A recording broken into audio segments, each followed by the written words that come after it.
Welcome on Sit Talks, Sreejith. How are you doing today? I'm doing very good, Sid. Thank you so much for calling Well, me on. first of all, it's an honor to have you here. Uh, I don't want to make it sound very cliche, but it's my first podcast, so I'm very happy that I'm on your podcast. Let's explore. I'm here to just go through this experience, and yeah, I'm looking forward.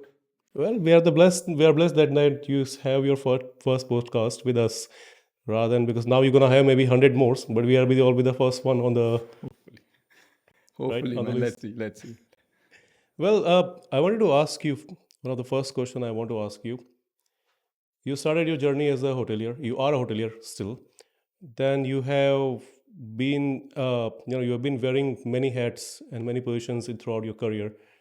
You're a business owner. You have so many of startups you have done in your career. One of the few big highlights, actually, I like the theme park where you led the project by yourself. Being a hotelier, the first thing I want to know, how does it feel when you are a head of department in a hotel, leading the big team, achieving your goals? Then you are doing the startups and leading a whole project by yourself. So how you find it different? Um, Like when I was working in hotels, so when we talk about head of department, it's better to start talking about where do you start, right?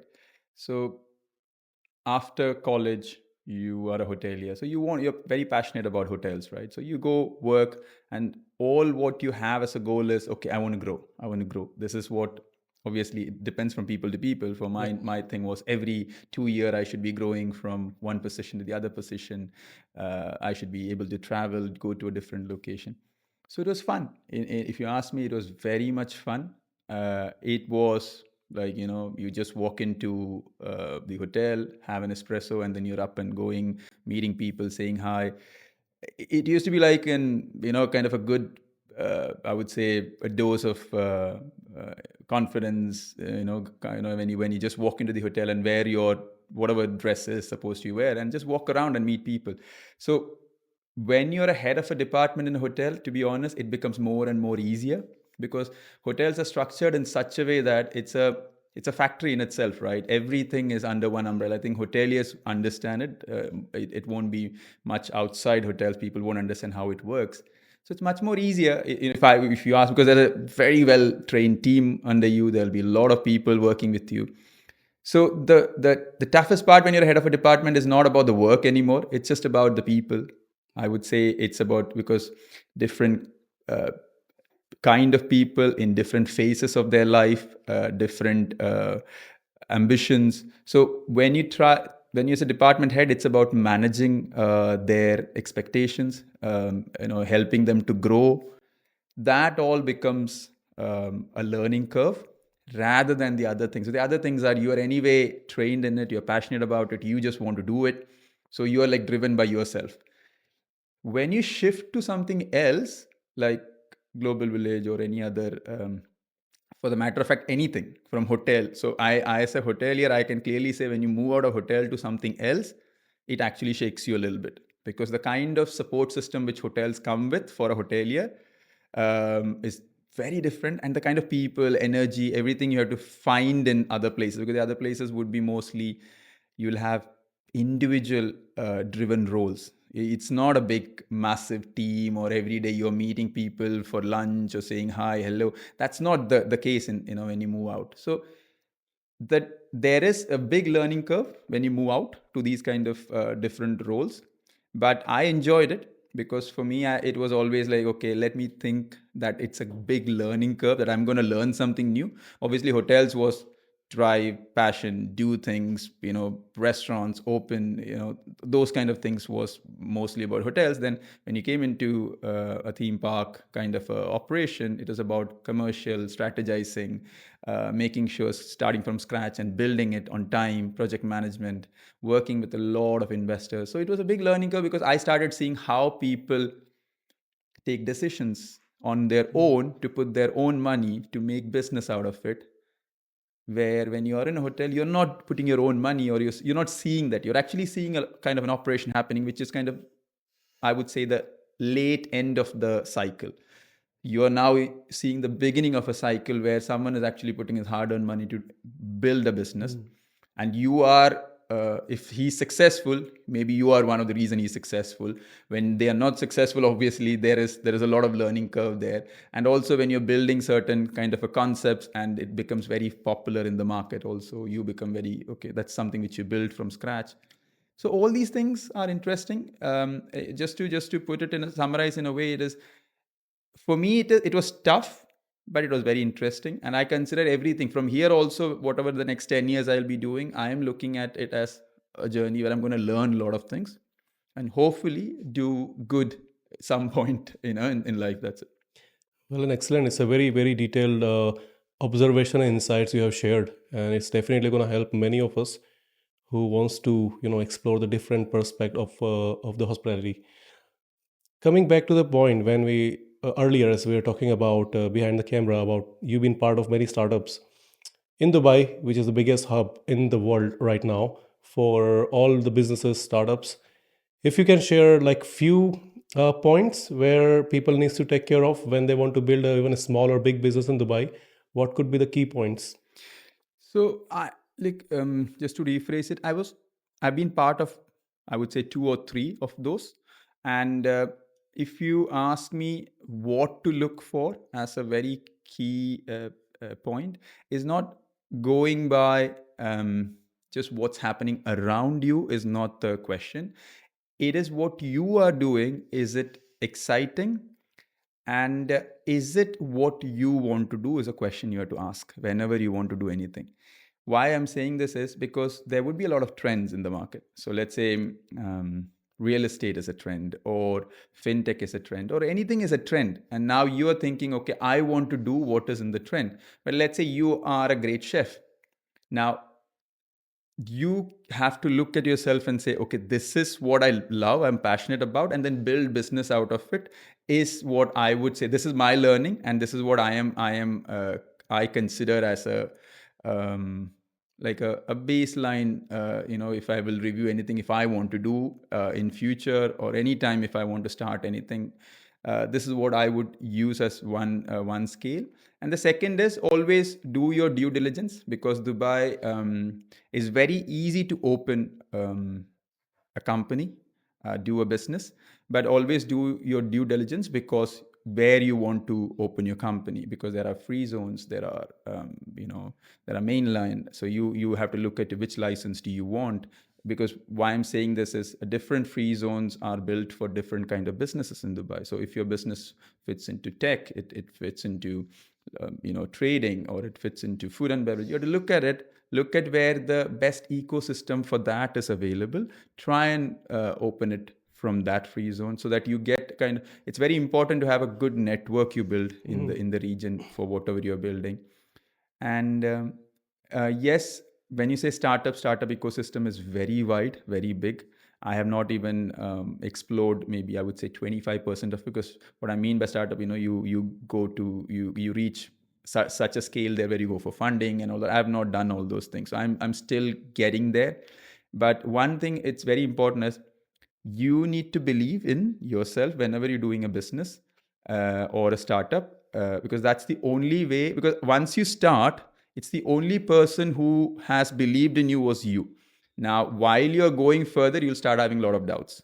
So how you tackle that, and on the journey get the right kind of people together with you, so that you can actually build and flourish, would be also a very important thing. So, kind of finding the right kind of people with you is Mhm. very important.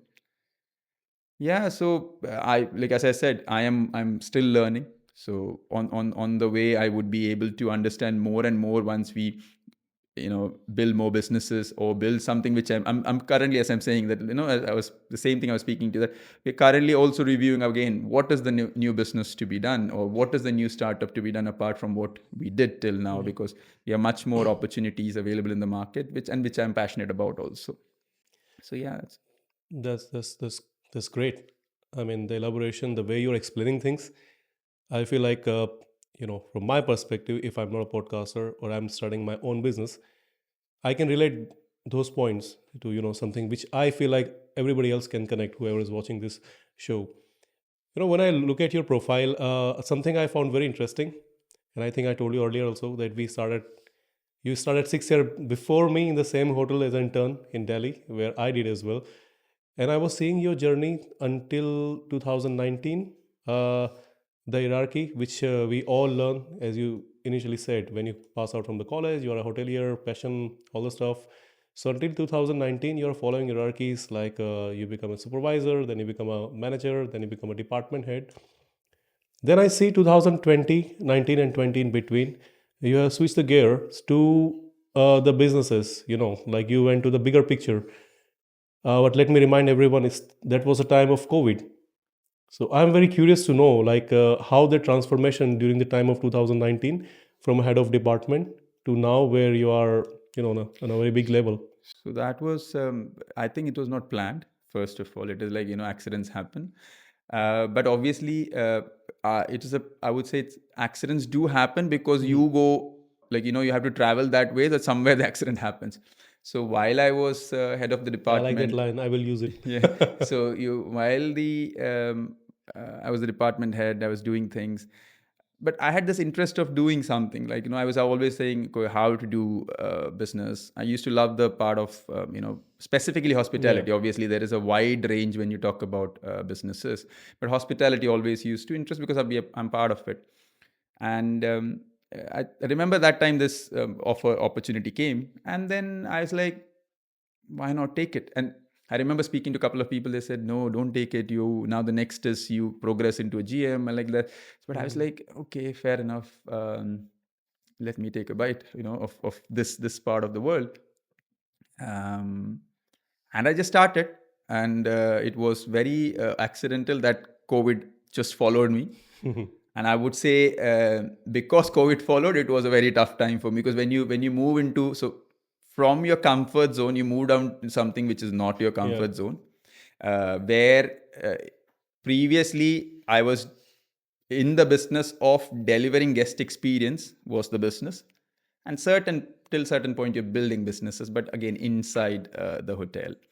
Now you have moved out of it and you're actually building businesses, and you're working with partners, investors, you're working with commercial development, you're working on the certain parts of real estate development, you're working in the project management. Suddenly things have changed quite a lot, and the delivery of experience is not the key element in this role anymore, and COVID hits. So for me to kind of I will be very, very transparent that to understand, okay, what's next, because everyone went into their, everyone started working Yeah. from their homes. Suddenly there is no more, because you need to speak to people. Like, I had a, head of the department, then there was a CEO. So obviously the important was like, you learn right on the Mhm. job. Obviously you're good at what you're doing. That's why you're there, but you still have to learn from the job. But that was not happening.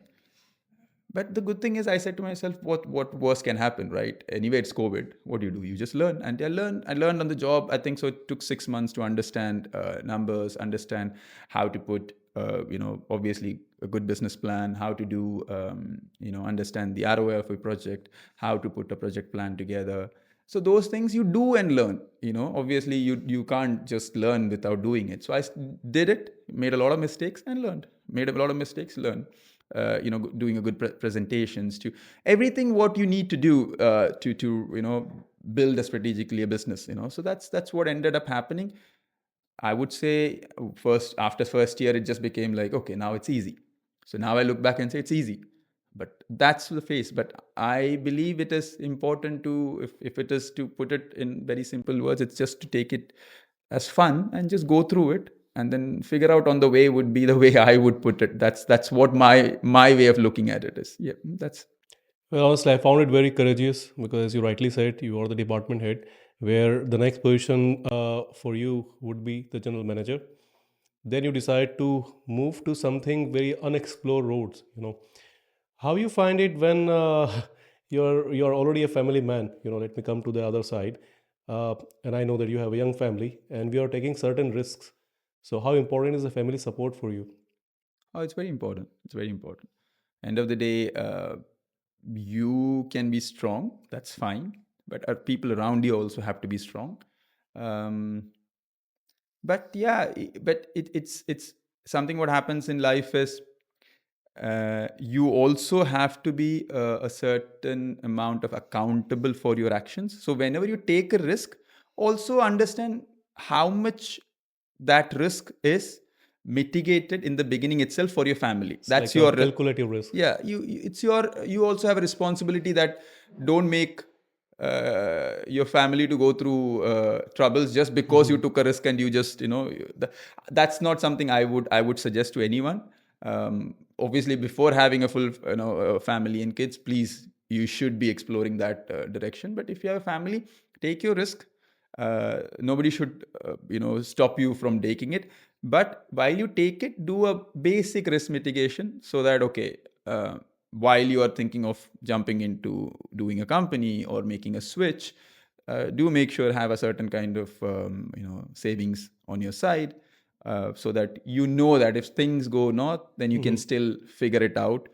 And um, and obviously, having a strong family will help. So I have a very strong family, from my wife to, and my kids are also very, very naughty and very good. They are a very big strength for me. And then I have a extent, my mom, dad, everyone, my brother. I have a very nice, strong family. So it's yeah. If something goes extremely north, also I know that I can manage it. Yeah. But my suggestion is always to make sure that we mitigate the risk on the way before we making massive, when we are making massive shifts, when we are as a young family and all. Yeah. Well, that's rightly said. Very calculative risk to check all the parameters, make sure everything not gonna hurt you that way, and always have a security on the side. Yeah. But again, that's what I'm saying. It's a calculative risk, but you put some parameters. Mhm. So don't take there's nothing which is called as 100% risk free anyway in life. Even if you're working for a company, it is, again, company can any given day chuck you out, right? So it's not like company is the end of your life. But I'm saying is, when you take a risk, always understand the risk what you're taking. That's the most important thing. And once you're in it, give your all and see how it goes. If it goes wrong, then better be it. Like, you took the risk, and you'll figure it out as it. Yeah. Right, you said. Coming to the point of family, like now you're in a very big positions where you're traveling most of the time. And again, you have a young family, you have young kids. How old are the kids, by the way? Yeah, my son is 5 years old, and Okay. my daughter is 2 years. Oh, so Yeah. they must have challenges, I guess, raising them. And when you are already on when you are reaching your peak of your career while raising the family, how you balance it up? Like, how you take, because of course they need their father all the time, the same time your ventures, they need you most of your time. So how you balance in between, like what helps? So, look, I have And same time, how you're taking care of your health as well. to clarify first. I have not reached at the peak yet. So so I have As I to, said, if, reaching to the peak. yeah, reaching the peak is still so far away. Maybe I'm just like maybe 5% somewhere there. Nah, just being But too humble. nah, man, it's look, that's the thing, right? That's what you drives you, right? And but yeah, coming back to the family, look, uh, my wife, she used to work, but now she's full-time mother, and that's an amazing help. What at the moment I have, and she takes care of. So when I'm not there, she's there, and so that is a big help. So, but obviously, I would never suggest that, for the wife to be full-time mother at home, or that's not the case. But obviously she will be going back to work. But now at the moment, that's the decision we have taken collectively, and that helps a lot when I travel and do my work, and if I'm traveling to different parts of GCC for work, it does help me. And kids, but whenever I get time, I am very mostly an outdoor kind of a guy. So I Okay. like to take them for a run, walk, play, whatever it means to move. For me, it's like move. Let's do something. So that I always keep in mind that it is important for me to do. And yeah, I and health. Look, health is something which you have to anyway take care, regardless you have stress, you don't have stress, you're big, you're small, you're poor, you're rich, doesn't matter, right? Whatever situation you are, you have to take in that parameter. The rich guy may have more avenues to go and do take care of his health, and a poor guy may not. But whatever situation you are, you have to take care of your health from there, and that's what I believe is the way I look at it. Whatever situation I am in, I must take care of my health, and that I do. So I'm not like a big time health freak, or neither I'm like someone who's too loose and Completely lay over. don't worry about anything what I do. Yeah. So that is what another thing I make sure I take care. And other than that, as any other person, you have your cheat days, whatever, your basic break free days that do happen. But in life is in a for me, it happens in that minimalistic, neutral, simple way. It is that's how I look at life, and I live life like that. Well, excellent. Looking at you since the time we are having this conversation, I found that you are the one who likes to explore the possibilities in a very positive way. And knowing the job, because we are in kind of same field, it's very hard to be positive all the time. Like you have challenges. You have, as you said earlier, you're handling more like a guest related operations where you had more challenges. And you can be agree on it that the environment in the work cultures can be negative most of the time. People are crying about their problems. Everybody, of course, live away from their families. So how you keep yourself positive all the time and being a motivator and mentor of many of us? It's a very interesting question. Being positive is, um, it is what it is, right? Like, the only way, you have to move, you have to do things. Obviously, what happens in life is, someone would move faster than you. In life, Yeah. you would see that, okay, you started, but someone is somewhere and you're there. When in a team also, that's a situation, right? Like someone who's a very good performer but has not gone to the level he or she would think. Someone who has actually grown really fast, or someone went to, let's say, medical school, and now in Dubai, Yeah. the life just took them here, and they just now they may be working in a hotel as a housekeeping staff. Things are like, I've seen all those kind of Mhm. um, categories of people. So the only thing what you as a person can do is, um, be just transparent, you know have the right kind of the Mhm. thing in you, like, I would say empathy is the right word I would use. Have the right empathy in you, that understanding people. Sometimes you also fail. It is not like Yeah. something which is you're going to get it every time right. And always, lot of times, what I've realized is also, where you come from, who you met, and all will decide that, and how you were brought up, and what is your situation when you're growing up, all will decide that how you look at life. Mhm. Like, when you see a hardship, someone will say it is nothing, someone will say it is really hard to do, someone will say, yeah, it is half. So it all depends upon where you come from. So you also need to give you a little bit of a breather, saying, look, you are like this. So first of all, be happy and peaceful with you. First thing I would say, just relax and say that you are okay. Then you can take care of the others. And being positive is always important for you to look forward to live, right? Yeah. Otherwise, there's no point of living, right? If you're not positive, what are you going to look forward for tomorrow? So yeah, I agree. it just you can go up and down, but just come back. That's the It's best more I would like say. the acceptance part. Yeah, absolutely. Well, I mean, I saw that you started, I mean, you grown up in Kerala, which is the southern part of India. You moved throughout your career from the beginning, as we talk about initially, the industrial training to Delhi. You moved to Kolkata, which is also the east side of India. Then you travel across half of the India. Then you move to Middle East. You travel to Qatar. You've been to many places. Then now in UAE. Just want to know what would have changed over all these years. Like, just imagine yourself if you grown up in Kerala and you just stay there forever the rest of your life, like having a business or millionaire at the same place. But now you've taken chances and you have seen half of the world.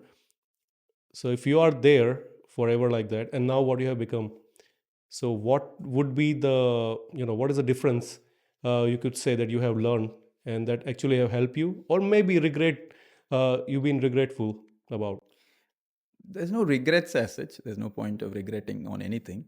Because Um, living away from home, and making your own journey, I mean, you feel at some point like, the parents are getting older, you should be better to be there at the I same just spoke time. to them today Yeah. morning. So the thing is, the, look, what is important is, okay, I was telling someone very recently this. I think the point is not that you live at home, and if let's say you're not at home, okay, Yeah. you're at home, but you're not at home.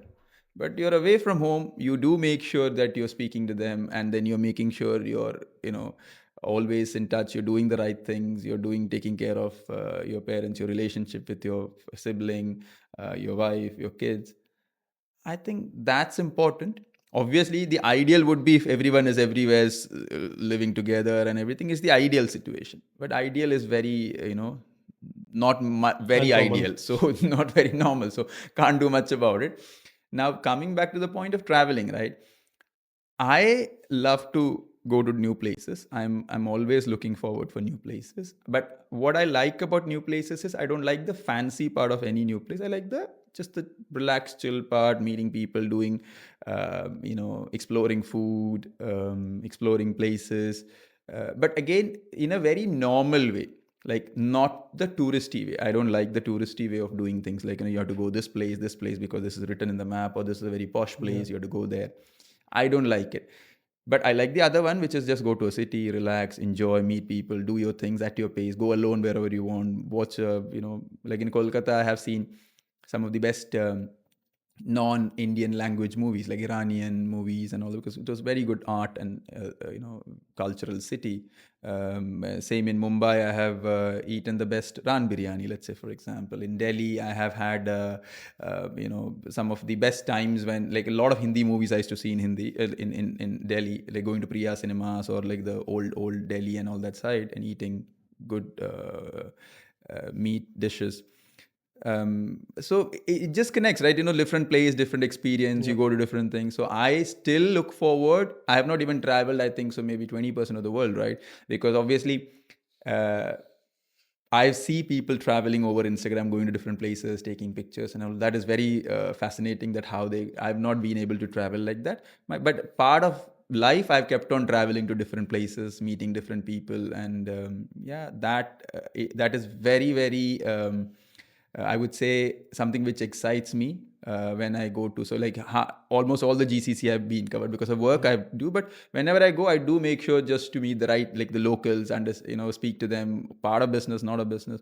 So I like to do that. And difference, if I would have been back in India and or in Kerala and here, I have no clue, man, what would have happened. But one thing would have been different, that obviously I would not have had this kind of experience, right? End of the day, experience what makes the human, right? So like, for example, if I would have seen only one place, then the way I would have come across to you on this podcast, if we were doing, would have been a completely Yeah. different person who would be just maybe talking about what we saw there. So yeah, traveling is a good thing, and I think everyone should do. But at the same time, do be in touch with your roots, be in touch with your family, speak to them, meet them. Do go back to your place where you belong. Meet people, meet your friends. Don't this year I'm planning to go for my alumni school alumni after almost Oh, nice. 25, 26 years. 20, I don't know, more than that. I'm like, looking forward for that day. We'll not guess your age in Doesn't that. matter, no. What is the in age? Age is, as I said, what you feel as a while our conversation or our experience. That's the age. Apart from that is just the number. What you're gonna hear from me. That's right. And how these experiences develop you as a human over all of this year? Not about being just a professional, or just not a being as a, you know, the explorer, but overall in your personality, what has developed or evolved or might be transformed? As a person, you start looking at the bigger picture. The more and more you start you become experienced. You start seeing a lot more people, a lot more places, a lot more situations. Then you start looking at the bigger picture. So it's a simple thing, right? If you fall and break your hand today, and you go and break it again, so the first time you would be like, okay, what will happen now? Exactly know if the next time break, what is going to happen. So Yeah. you pretty much will get up and say, okay, let me go to the doctor, let me get the get me put the cask and come out of it, and I'll figure it out. So it's not saying that go and let's go and break hands, but I'm just saying is this is, so all your bad good experiences will add into that bucket and will make you look the big picture in life. So I think that is one most important thing I would say. Looking at the big picture, life is, let's say, 70 years, 75 years, whatever it is, what we can, I don't know, to put a number to it, but let's say an average. So that's what it is. That's a big picture, right? So you're born to die. That's a big picture, right? So there is nothing more, that's nothing complicated in these things. Yeah. So let it be uncomplicated. That's what experience has done to me. I've realized it is not very complicated. While I'm saying this, also, there are phases where I feel it's complicated. But then after that, you still come back and say it is not. It's just, you have to just relax and then go through it. What I found very fascinating that before we started this podcast, I was thinking that I'm taking a podcast, an interview with a business person, business owner. And now while having this conversation, I have a different perspective about you. Like, I love it actually, the way you seeing the life. It's like I'm meeting a person right now who is okay, he's like business owner. Being a business owner is just a part of his journey, but you're actually more than that. So I'm glad that we are having this conversation. Thank you. And how you see things, because now looking at you, I can see that you like to take risks, you like to move. Okay, sometimes moving away from some situations, or things happen in life, it's very hard. So what would be how you see that, like how do you move in your life faster rather than stucking in place for 2 years, I 3 don't years? move any more faster. That's the first thing. Before, when I was in, let's say, when I passed out of college and when I was working in hotels, Oberoi's, that time my dream was get into OCLD very fast. Let's go, Yeah, let's go, let's go. every hotel dream about So, that. I went to the final rounds, didn't get through. Then again went to, I think so, semi-final or final, something like that. Then I didn't get through again. Then I say, I'm not gonna. Like, I was very, very upset with myself. Like, how come I'm not getting through? Because I practiced very well. I'm doing everything. Then I went intercon. Then I said I want to grow really fast. But when I was growing really fast, it was very tough, because what happens is when you try to grow fast and you're growing at a pace, you're trying to grow at a pace and you're changing yours. So let's say when you're growing at a pace and the environment is the same, then it's fine, because you know in and out of it. But you're growing fast and your environment is completely different. Like, you went from this place to Doha, where you have a multicultural and everyone is Mhm. different, and you're an assistant manager there. So growing very fast is not an ideal scenario, I would say, to anyone. Like, it's from my experience. Grow at your pace. Look at it as your investment you're putting in the beginning. Take it easy. Learn one by one. Don't put too much pressure on you to, like, learn very fast everything, because at that time you will go through a lot of stress unnecessary. For that, unnecessary stress will happen. Then later point, once your base, everything is set at a pace you'll go, then you can pivot very fast. Then you can pivot. Mhm. But anyway, coming back to the point, I am not going any fast anymore, because if I was fast, I should be, doing a lot more things now, this and that and this and that. Now I'm actually decluttering more and saying that what exactly I want to do is what I'm looking forward for. Last 2 months I've been thinking, okay, what exact next is uh, the business which I want to do. I want to do something very much which I believe in, which I can actually make a difference to a lot of people. Business is commercial. Startups are also commercial. Obviously, it is funding and all that stuff goes into it, but everything is commercial, and it's not a foundation or anything, right? So when you make a business, it is commercial. But for me today, I feel as if I'm making something, I should be useful to the customer, or I should be giving a great value to my customer or whoever I'm coming in touch with. So for that, I don't have to go fast. I have to go very decisive. I have to go straight. I have to go to the point what I want to do. And that's what I am at this stage. So yeah. That's excellent. I mean, again, like, looking at your journey, because I did some research and now we're having this conversation, I found it that you had successes, but at the same time you have challenging times as well. And because you likes to go out of your comfort zone, and that comfort zone doesn't come it easy, that you have to pay certain prices for that. How you handle the failures and how you handle the feeling of being stuck, because post covid, which I notice, and I'm speaking to many people about it, I felt that people have kind of have nurtured that feeling of, I'm alone, or I have been stuck at some point and I don't know what to do with that. or certain failure if it happened, somebody got failed, for example, of with your own expectations, nothing else can make you feel like a failure.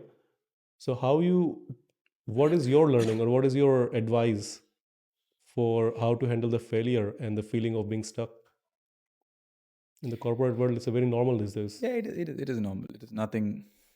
First thing is, don't compare. I think every one of us Mhm. do it sometime or other. Don't compare. First thing. I think that is a very basic thing I would tell myself not to do. Because if you compare your journey with someone who is successful, then you will look, okay, you're not doing much. Then you'll go and compare with someone who's not doing it. You're looking amazing. Both ways you're not going to benefit anything, because the other first one you're going to feel very bad, second one you're Mhm. going to become complacent in your life. Your potential is there with you. So try to find what is your potential and keep doing it. Sometimes you will not get the answer today, you will get it when you're supposed to get it, but keep doing it. um, Last, as I said, don't rush. No point of rushing. Even if you're feeling like, that's what I'm saying. I am telling from my experience. But if you ask the 20-year-old or 21-year-old of me, I would have done the same mistakes what I did, because I didn't know what it looks like today, right? So Yeah. my decisions would be the same. Nothing is going to change. But no point of rushing. Take it, uh, kind of go one by one, look at your potential, what you can do, find what you like. A lot of us won't would today say, I like that, but someone said to me that I didn't do that. Everything will happen, right?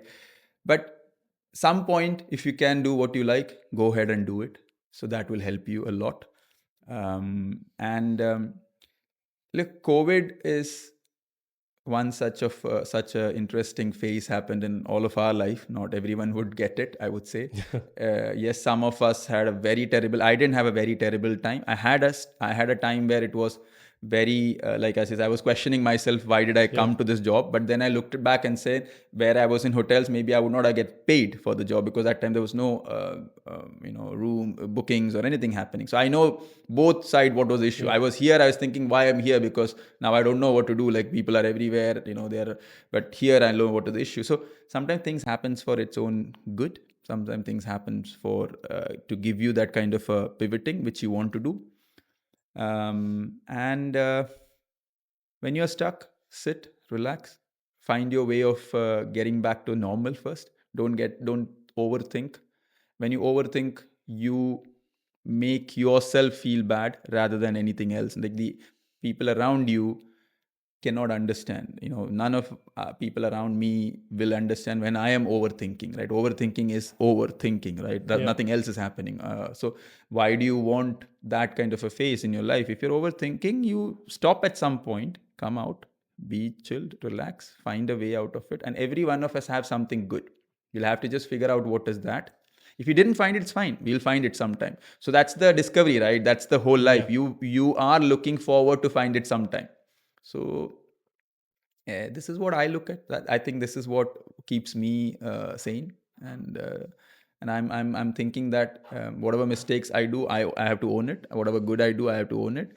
And I like to, the people around me are helping me to do a lot more good things. So I am pretty happy, and I will say that even if I go again back into some other issue where I am going to question myself, I'll just chill, relax, and get back on my feet and get doing. That's it. One key takeaway from me from this podcast, personally for myself, it's like I love the way you kept things very simple and very calculative. And I think that's where you kind of not really attached or fascinated by success or failure. You kind of, okay, I have done a mistake, I learn from it, I move, and I will explore something else. What would be your advice for the young generations, like the hoteliers who are coming up trying to make a career out of it? And I want to know your two advices. One to be the professional one, because the chances you have taken in your career is not very common. And second, I want to know your personal advice for the lifelong advice as well, because the way you are balancing your life and managing the people and yourself around, it's also very, very, very important. Career wise, anyone coming from hospitality out today has a different life than when I passed out, which is in 2000. 7, 8. That time it was Oberoi. In India, it was Oberoi, Taj. Marriott had only one hotel, I think, so Renaissance, and then maybe JW Marriott. So everyone had to go to Oberoi or a Taj, right? And then what was there? ITC was there. Yeah. Yeah, this is three. But today, hospitality is not about hotel. It's about hotels. It's about restaurants. It's about QSR. QSR was nothing when we were passing out. QSR was considered kind of something which is not to go for Yeah. business. Below average. Yeah. But today, when I look back at business, at hospitality as a business, it's a big ecosystem. It's a massive ecosystem. For anyone who is currently studying in India, I would only suggest to him is to don't go by the books, great, but look at the ecosystem. It's a very big ecosystem. You don't have to be worried about your job or anything at the moment when you're studying. Just understand the ecosystem, understand the base of business. There is business from all the way from a kiosk to all the way to your luxury resorts in Maldives where you're going without your chappal into the resort. There is one resort which is doing that kind of a stuff. To your Interesting.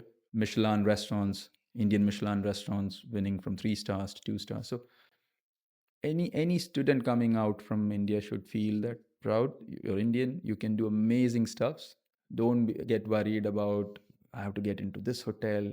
Have this intent like I want to go there. Not a problem. But don't be like so much attached to it that this is it. This doesn't happen. I'm gone. No, there's so much to do. First thing. Second is hoteliers sometimes you think that once you get into hotel, learning stops.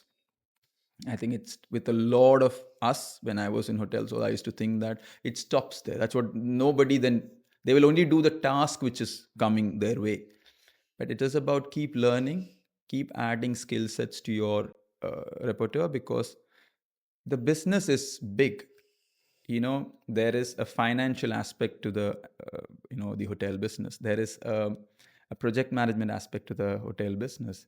There is a strategic aspect to the hotel business.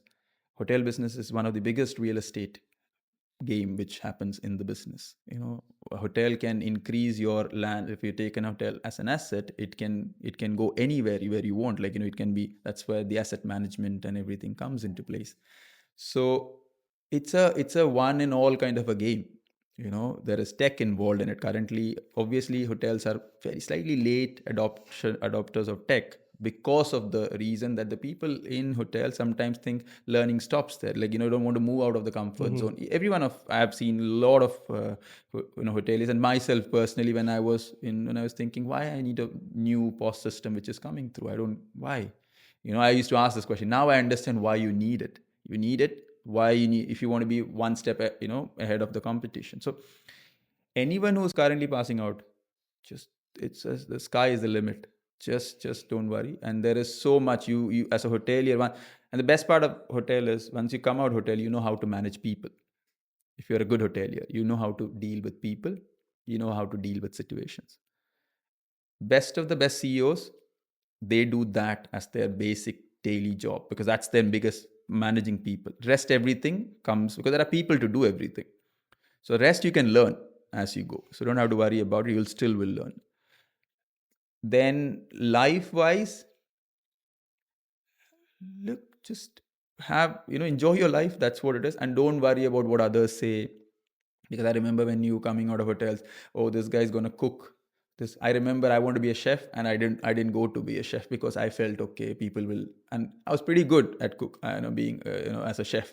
But then today I realized I didn't take it because the it was not because consciously I didn't want to go for it. Consciously I said I don't want to because people will think like this. Hmm. So I would tell anyone now anyway the world is open and it is Yeah. much more receiving to all those things. And I would say that take your decisions with your guts. Like what you feel, take it. It's absolutely you should be feeling proud of what decisions you take. Travel, have fun, go to the places, explore. But while you do all this, understand there is something which you have in you, like wherever you came from in India, wherever it is, you would have something different in yourself. Try to give that edge to whatever you do. To explore that part. Yeah, just don't become a copy paste of, Hmm. let's say you go to a Swiss school, or you go to a UK school, or you go somewhere, learn this international hospitality, and then you just, because then you're just the same, right? Where does the edge come is where you came from, and that when it gets attached to it and then you elevate it, then the edge is there. Because the uniqueness doesn't come from the other way around, uniqueness comes from inside out. So I think that is a very I would say that a very important factor to all the students or anyone who hears this podcast. I'd say you should go for it, because there is a big world out there. That's what my learning, if I, whatever I'm saying is, would I thought, I would say that I wanted to do, let's say for example, maybe I did like 10%, I want people to do maybe 1,000% of that, Yeah. and we want to see more of that coming in. That's it. So, Shri, if the new person in Dubai wants to open his own business, or doing a startup, what will be the things they need to know about and how to do it? Like, just as a layman from outside, I want to know. Like, I want to start my business. What would be the point? So if I would, so generally as business, obviously you need to know the market first. But if I would say that hospitality, which I am mostly working in, I would say anyone who wants to come into the market has to understand Dubai is a very massive ecosystem with communities. So you need to find your perfect product market fit first. Very important. People do think Dubai is just one city. It's gone are those days when Dubai was one city. Second is, when you are thinking of, let's say if you are coming from an outside city to Dubai, then spend time in the city to understand the city's vibe, city's way of working. Don't jump in, because when you come in, you get excited by seeing how everything is amazing, but that's not. It's kind of a living organism. It has its own ups and downs. You need to understand that. If you are inside Dubai and you want to open it, obviously don't you will have this, like, I have a passion, I want to open a cafe. I would say just curb the urge. Just hold back and say, is there a cafe's requirement? Again, the product market fit. Is there it? So that, because if it's your own hard-earned money, you don't want to just open a cafe and there is no guest coming into the. Second, while you do the feasibility, the product market fit, most important thing is to have an understanding of the real estate, because it's a very important factor in your PNL. It's an extremely important factor that it will eat up to 10 to 20%, if you, even more if your business starts going down south. So understanding that is again comes to that feasibility, product market fit. Then while you want to open, look at all the avenues which is available for you in Dubai, because Dubai is not like you have full-time restaurants, you have events, you have just weekend events to come in, you have small spaces where you can just showcase your product and start off from there. So figure out first. If you don't know, then speak to an expert. That's what you should do. So, and there is a lot of way to enter the market and explore the market. If you're a new entrepreneur, or a new hospitality startup, or a person who's trying to open a restaurant or a cafe, so test the market. That will help you. So don't jump in for a full-time location straight away if you're not very clear. Then do your due diligence on finances, because passion can only take you till some. Once passion finishes, from there it will be the bill starts. So you need to make sure that you put the numbers, understand the range where your worst case to the best case is.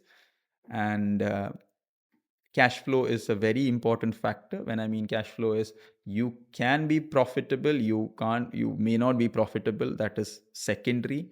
If you don't have the cash to run the business, you can be out of business any day. So you need to understand that factor very closely. And one last thing is, have a right system and team in place. Don't try to do everything by yourself. If you try to do that, it could only take you to a certain, because what will happen is fatigue comes in. then the mental stress starts coming in, and when you are in stress, you normally don't take right decisions in business. So you need to have a right systems and right people around you. So yeah, this is in a very brief, I would say, very important things. um, yeah, so that's what I was saying. You have to look at business deep, dive into it, and then I wish all anyone who wants to open, wish them luck. But yeah, please do your due And diligence. to add on the points, I want to know what how about the starting capital the person should have bear in mind if, as an example, to open a cafe. And how about the legal processes? Like in Dubai, it's easier to get all this legit documentation in place faster. You have to go through some consultancy, or what is the Look, ground based scenario? there are two ways, right? Um, if you have been in business in Dubai, you pretty much know everything. You've been running your own business, you know everything. I would always suggest you should take minimal support as a consulting or anything, because you know it. If like you're a confident hospitality Yeah. personally, you've run businesses, you have been operating businesses. I think you may be able to do that. But obviously, taking support is always Hmm. advisable. Now, what are the basic things? You need to have a trade license, right? So in Dubai, when you are running a restaurant, you have a certain trade license to take. Then comes your, you have to build your restaurant. Let's say wherever you're building, you have to rent a location. Obviously, you're not going to buy it, like you're leasing out a location. So to make sure you're leasing the right space for yourself at the right value, that is a very important thing for you to do. Part of that comes all the other documentation, which is ijari, and all that will Hmm. come through it. And then comes your fit out and all that, which is your architectural and fit out of your venue comes in. But while that comes in also, you need to make sure you do your due diligence, speak to multiple suppliers, so that it's not wasting time. It is to understand the business, because you're going into business, understand it properly, so you get the right Hmm. value for you. Not, I will never say cheap take the right value, and the right partners come along with you, because it is tough. You have to get, and normally all these things get delayed in Dubai, because you get a wrong partner with you, and they Hmm. don't know what to do on the ground, and you Hmm. end up delaying, and then money starts going out of the pocket. In normally in Dubai, when you take a developer space, you get maybe 3 months to 4 months, plus minus. You may get a little bit more to construct. So you have to make sure you take the right amount of time as factor in while you're going into construction of your venue. Then having the right partners alongside will help you go through the approvals. Like you have a DCD approvals, you have the final approvals of your location. But everything has to be done rightly to get the approval. So that's why you have to have a right partner. Now, coming to the cash, uh, you know it depends what you are opening. Your cash would vary, but always when you're opening a restaurant, you need to understand it's a cash intensive business. It is Hmm. a daily cash inflow outflow kind of a business. And before your first inflow happens, you would have spent significant amount into your fit out, to your hiring, to your first tasting, to your first trade license. A significant amount would have gone into it.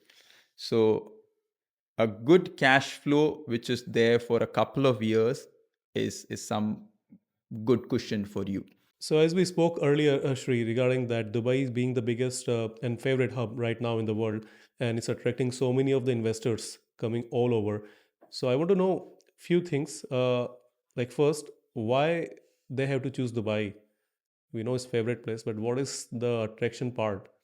Second, I want to know where they have to spend their money. Like, okay, everyone is going through real estate and stuff, but what could be the investment they could have look into that? Look, again, I'll not go very pan market across market. I'll try to stick to my expertise, because obviously I would not be able to be an expert, or even give you tips on that. But I think when investors come into the market, Dubai is a very very um, interesting place to come and do business, because of the ease of doing business. The Mm-hmm. way Dubai supports anyone who has a dream to make something big. It has a great support on in this city. and that's why the city becomes a lot of us home, right?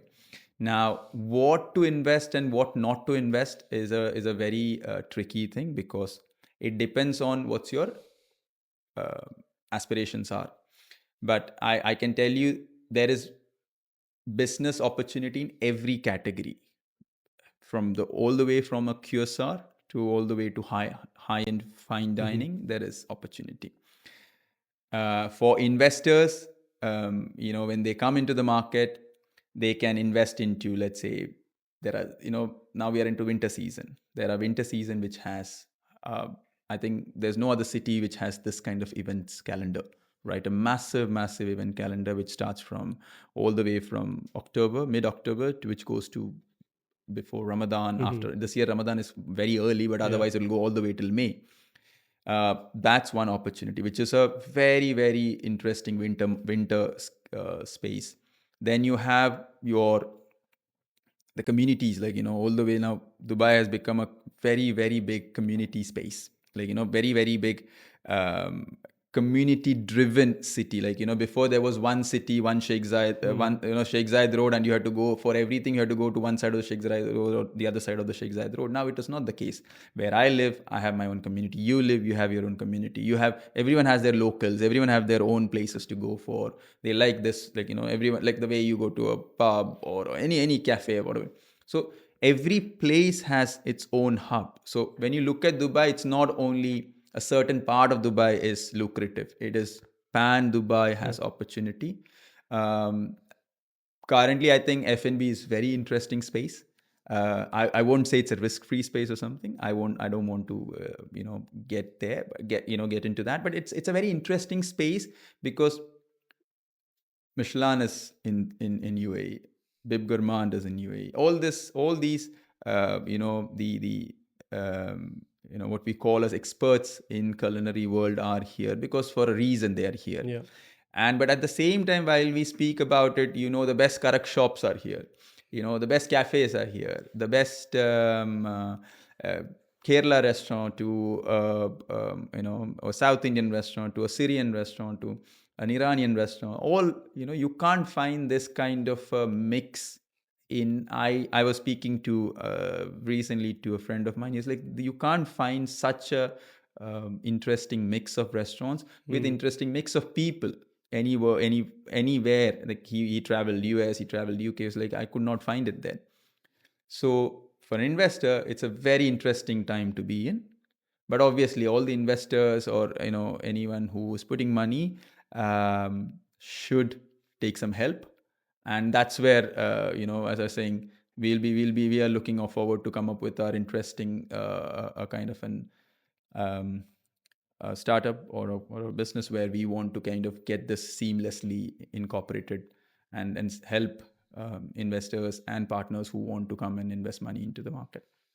You can have food in Dubai of 10 dirham to satisfy yourself. You can have 10,000 dirham also to satisfy you. Yeah, So absolutely, I absolutely. completely agree with you. Like Dubai is a place for everyone. Yeah, and then there is food tech also. So, the whole ecosystem is very robust. So you have food, you have the food tech, then you have anything. So you have to serve food and use food tech in the spaces. The spaces is Mm. interesting. Like, I know the other day I was visiting a lot of these design and fit out companies. It's an amazing space. The work they do is great. So I have started actually respecting this place, because of the place anyway is great, but now I can see more and more people, the real businesses, and I'm like, okay, wow, it's amazing businesses where Yeah. people do, like, like the company which we did, Brew End, with my partner. Like, he has been run I joined him as a co-founder in that, so he has been doing the business for like 3-4 years before that. And so I've seen not only him, like then I started going to startup communities. I met a lot of founders recently also. So when I see all these founders, people here, investors, they are all doing an amazing job. It's That's what is pushing all of us, and it is helping. So where I learn, I will say, a lot of things I'm learning from these guys when I'm meeting new people, new enterprises, or startups in the market. And to cut short, it's an interesting place for any investor to come in, but do your due diligence. speak to the right partners, the consulting partners, the execution partners, so that you have a very, very um, solid business on ground, and then it becomes successful eventually. Excellent. It was an excellent conversation with you, Shri. And before we leave the show, I want to know what's your vision for life? Like how you see the life. I mean, you are mentor of, as I said earlier, of many of of the people around you, and there are so many people actually look up to you. And I hope after this podcast, there will be people who will take away lots of things from your life. Although it was, I think I can have a series of 10 episodes only with you in one instead of having just a podcast. But what will be your life lesson or how you seeing the life? You asked me vision, you asked me lesson. I don't know what should I say, but yeah. Whatever makes you in between. Now, look, vision, to have a good life. Look, I have a young family. I have a wife. So very supportive wife, and I have kids. Then I have my mom, dad, my brother. So it's a I'm like very connected to all my family, right? And my vision is like, I want to have a very meaningful life.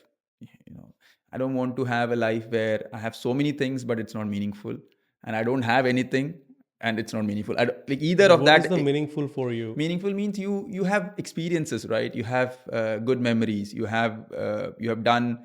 So, for example, just an example is, I like to travel. I take odd decisions of traveling to, let's say, like people ask me. So I travel to, let's say, I go to Bangalore to see Bangalore city. Okay, people ask me, on your vacation, why are you in Bangalore, man? What to see there? But I just like to see India. So I just go, but I take my family with me. Everyone is there, and we drive. Let's say I go to Delhi, and on heat, I'm in Delhi on May. I'm just exploring Delhi, and then I'm going to in the hills in Uttarakhand, driving. So it's a lot of experience, right? I like to keep on putting these experiences more into life. Same thing with doing business. I want to do something which is very meaningful. As a professionally also, I want to do very meaningful things, and also make sure that not have not to have guilt as such. Like, do whatever you want to do now. Obviously, No I, regrets. I yeah, I would not be able to achieve everything. I know that also, but whatever I could do, just do it. And there's no lesson as such. I would say, because I don't have anything as a lesson from my life. If you ask me from someone else's life, I would have be able to tell you Yeah. that what I learned from that. From my life, it's pretty much has been an average life, I would say. I have to just You're just just being just so humble just to again. figure out. I'm still figuring out my life out. And as you grow up around people, you come. Some people like you, some people don't like you. Some some people do say that certain actions help them, which I feel happy about it. And but yeah, obviously, I would put it this way: the people have given me the energy to go the path. So I'm just leaving it there. It's all about, you just go through the path, you meet the people, everyone who you have to meet has you met, and then you just keep moving ahead. So hopefully, get to the journey, end of the journey, which you have to do. Thank you so much, Srijit, once again for being with us. And you're always welcome at Sit Talks, and we would love to have you more and more. Because one session, trust me, is not enough with a personality like you, honestly, because you have lots of learning, lots of layers. We need to discover. Uh, from the business perspective, like because what I touched right now is just the surface. Like we didn't went deep yet. What I feel. So we'll hope to catch up with you soon. Yeah, I'm looking forward, man. Thank you so much. As I said, my first one was very good, so I hope. So looking forward to catch up with you soon. And thank you very much for inviting me on the podcast. Thank you. Indeed. Thank you.